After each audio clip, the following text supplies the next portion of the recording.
Okay, 5 minutes.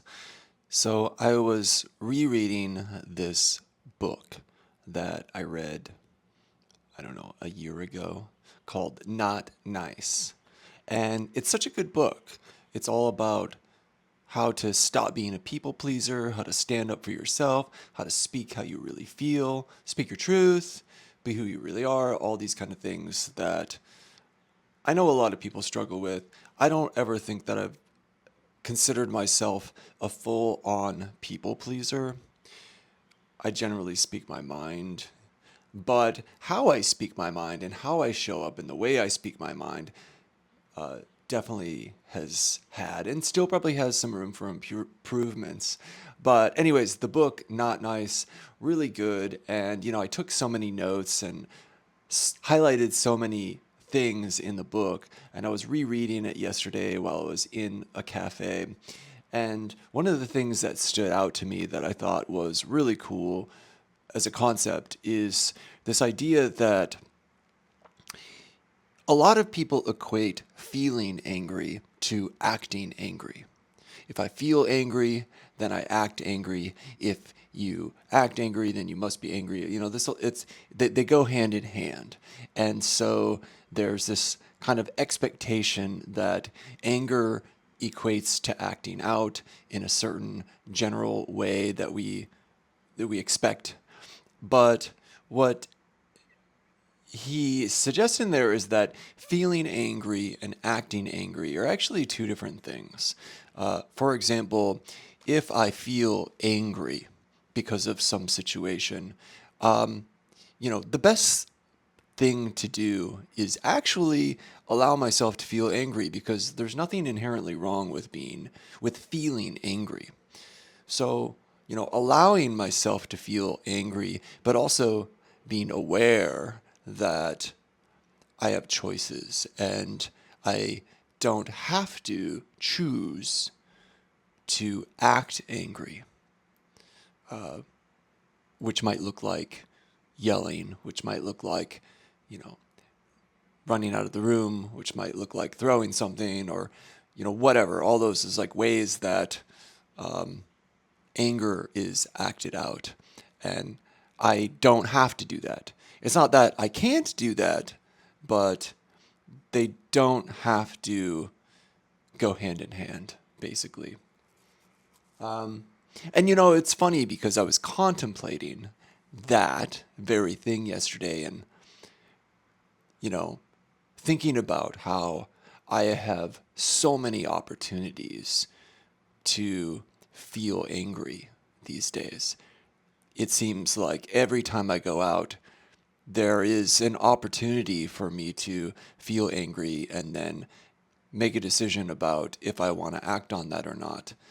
And I don't think a lot of my friends really understand that and how it connects to having a disability and, the way, the things people say and the things that, people do that I've never really experienced in that way before having a disability. So, obviously my friends who don't have a disability aren't experiencing that. And so they don't understand it. And when I talk about it, it sounds like I'm making things up and I'm like a crazy person, or I'm just like, I'm an exaggerated person, which I might be an exaggerated person anyways. But, the things that happen are true. For example, I went to IKEA yesterday and I come up this ramp towards the entrance.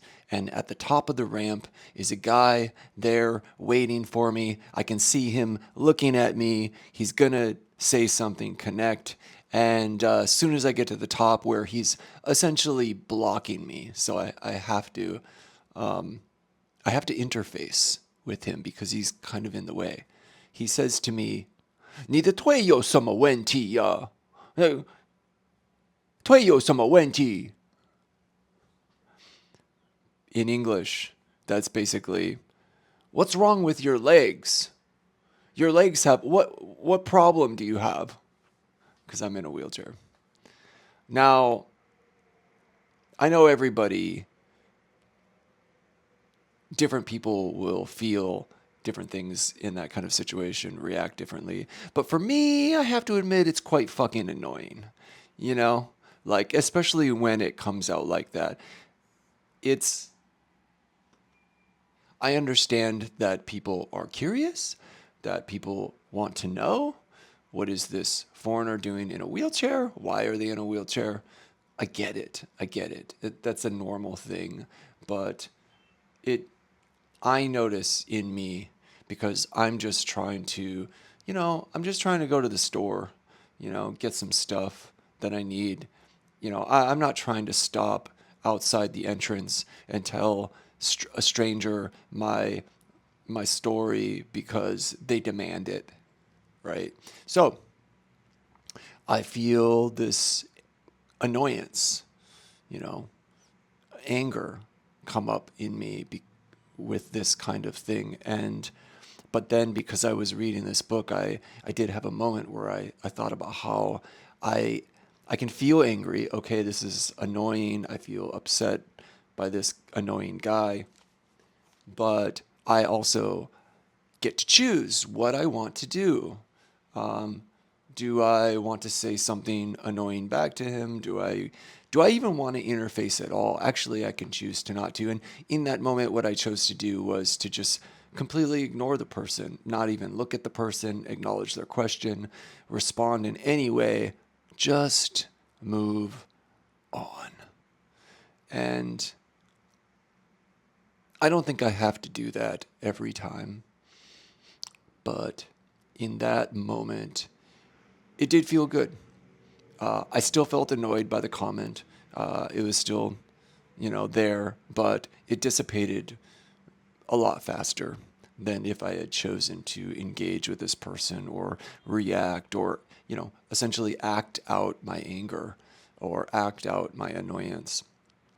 So that was cool, and that's my journal entry for today. Happy Sunday.